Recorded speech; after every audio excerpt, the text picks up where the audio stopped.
and inclusive prosperity on a global scale.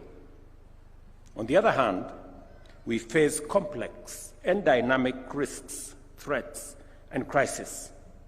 With a median age of 19 and over 60% of the population under 25, Africa is home to millions of well-educated and highly skilled young men and women ready to make their contribution to the advancement of our economies and industries. The case of these two great girls is a pointer to where this is going.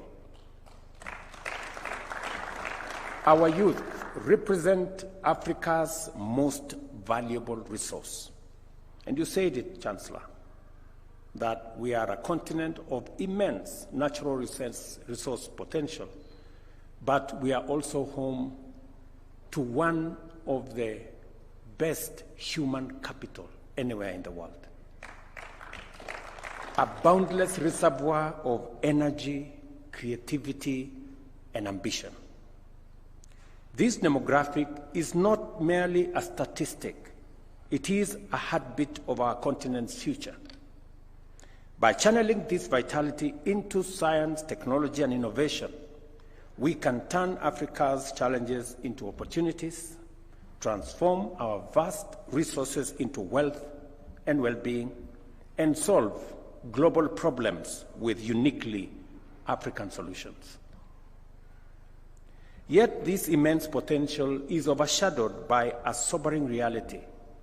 Every year, tens of millions of young Africans enter the job market full of hope and a desire to create, innovate, contribute to the well-being of themselves, their families, their communities, and their nations. Unfortunately, for far too many, this transition rarely culminates in opportunity, and more often in the frustration of unemployment and the uncertainty of informal work. This glaring paradox of an underdevelopment in the face of resource abundance and of unemployment in the presence of immense industrial potential calls for immediate and urgent action to harness Africa's demographic dividend and transform it into a dynamic engine of inclusive innovation, growth, and prosperity for all of us. In Kenya, the situation is equally unsustainable, requiring urgent and effective strategic intervention. Each year, 1 million graduates enter the job market, yet more than half struggle to secure meaningful employment with decent incomes. This stark reality has informed the radical plan to enhance labor productivity across all sectors, particularly in the strategic pillars of the bottom-up economic transformation agenda. I remember very well that when we were crafting our manifesto, we said that we need to be deliberate, to be intentional on where we are going to create jobs, how, and be scientific in how those jobs are going to be created. And that is why we have focused on areas that are intentional about creating jobs, whether it is in our housing plan or in our digital jobs agenda, or in our export of labor program. We are intentional on where we are going to create jobs because, as Chancellor here said, it is jobs, jobs, and more jobs. And therefore, it is important that as we look at the array of space where we can create these jobs, technology, the digital space is a very critical aspect and component of the place where we can expand high-quality, forward-looking future and present jobs. And it is the reason why we are expanding our digital footprint. we've made a conscious decision as a government that we are going to have the infrastructure for an ICT hub in every ward in Kenya, so that we create the ecosystem for more young people to participate in the digital space by first access, and then secondly, they can be trained and they can socialize with the entire ecosystem of digital jobs and digital commerce and digital space for them to be able to participate meaningfully in this space. We fully recognize the urgency of the moment, and that is why this event holds extraordinary significance as a strategic response. I remember last year with my friend, the immediate former ambassador of the US, we visited the Silicon Valley, and we went to Apple, as you've said. And the discussion between us and Apple was, how do we manufacture some of their assets in Kenya? And I'm very proud that in that trip, we managed to persuade the American government for Kenya to be among the countries that could manufacture ICT chips from Kenya.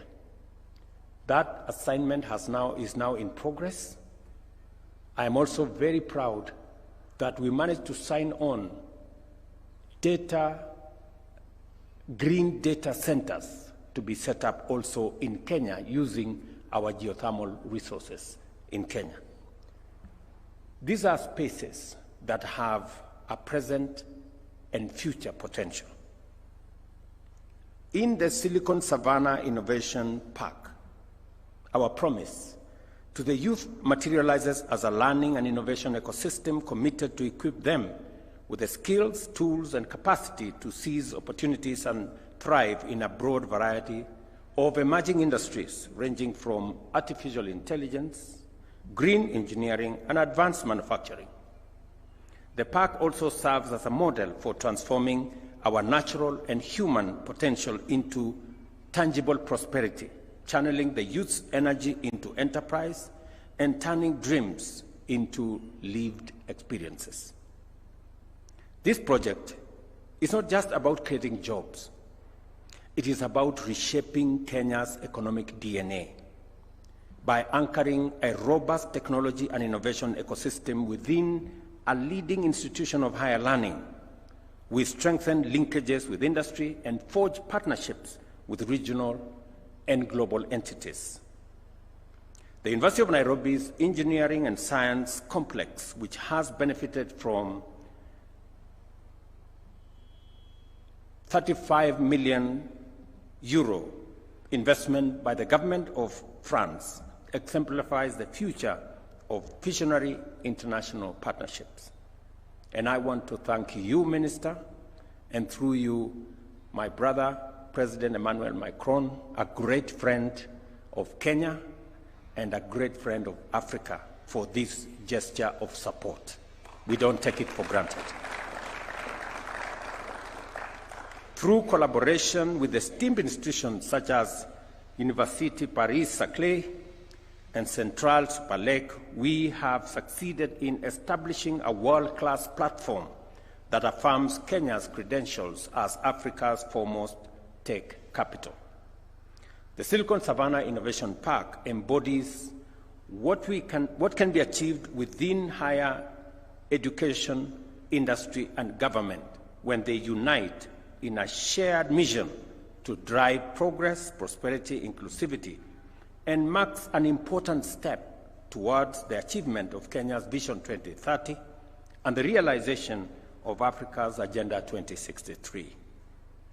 It also capitalizes on critical complementarities with national frameworks like the National Council for Science, Technology and Innovation, the National Research Foundation, and the Kenya Innovation Agency to ensure that we enhance its global competitiveness while staying committed to sustainability and innovation.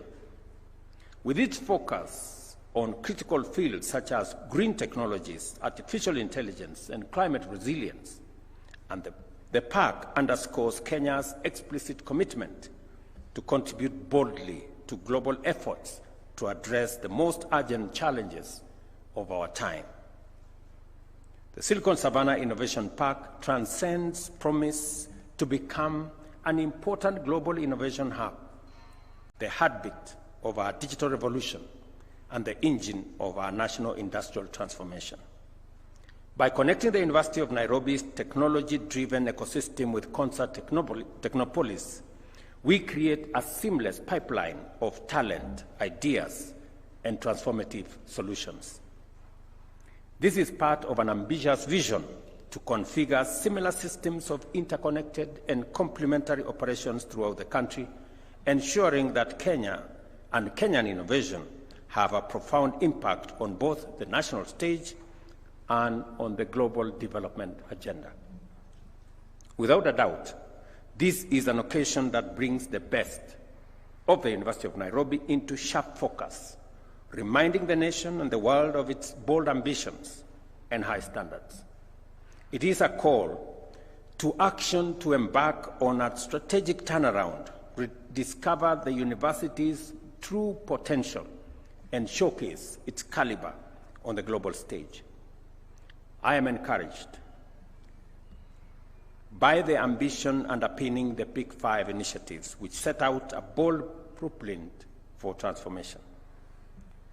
Their faithful implementation will make the university the epicenter of visionary leadership, bold innovation, purposeful curiosity, boundless imagination, and steady excellence. And I have confidence in the management and leadership of Nairobi University to achieve this. And I want to confirm to you that you have my personal and that of the government of Kenya's support in this endeavor. With the leadership provided by my friend Patrick as Chancellor, I am very confident that we can monetize all the assets of Nairobi University, monetize our research, monetize our assets, and bring into the equation what Minister here has said and what Chancellor has said, that through public-private partnership, we can unlock the tremendous potential that exists in the assets that we have, not just at Nairobi University, but in all our universities across Kenya. And this is the big step that is going to unlock that potential. I agree with you, Chancellor, that we need more PhDs, both in the university teaching fraternity, in the university student fraternity.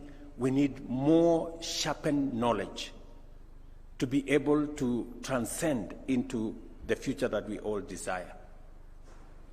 The Kenya government, we spend $5 billion every year on the education of our children, both from primary to university.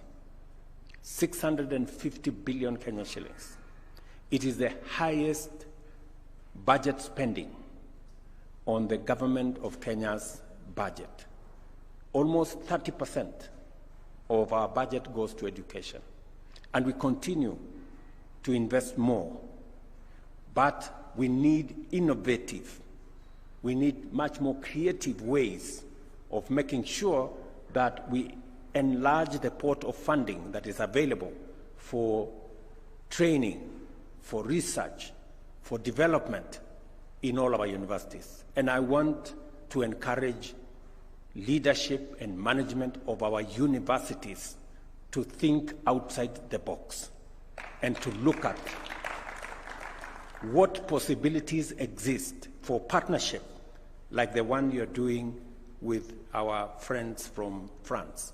What opportunities exist for us to build synergy, build partnerships, work with the private sector, work with the business community, build private-public partnerships that would help unlock the potential that exists in our education sector, especially in our universities. I take this opportunity to appreciate the generous support of our partners, especially the government of France, whose investment has made this historic moment possible. This park is an enduring testament to the power of ambition, collaboration powered by a shared vision. Together, we are demonstrating that partnerships founded on mutual respect can achieve extraordinary positive impact.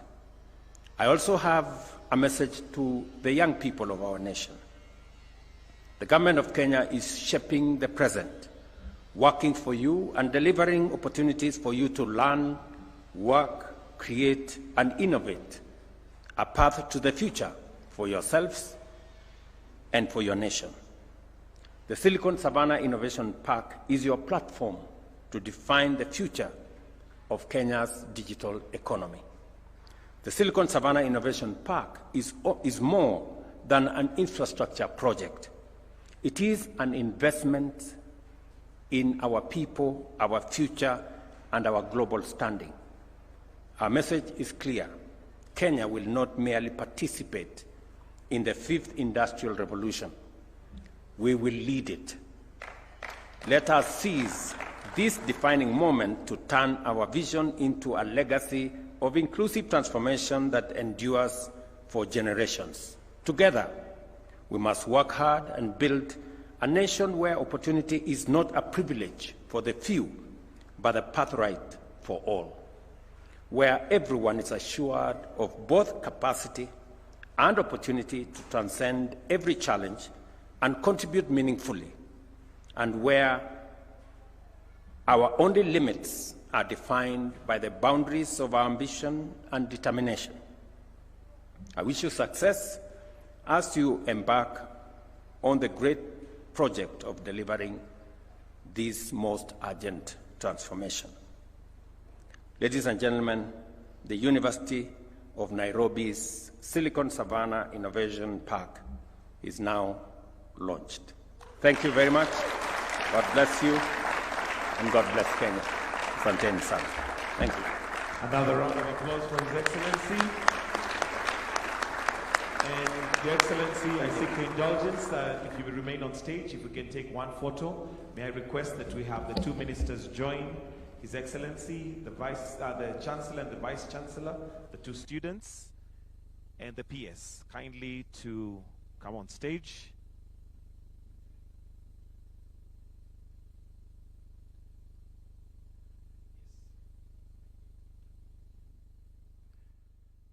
If the students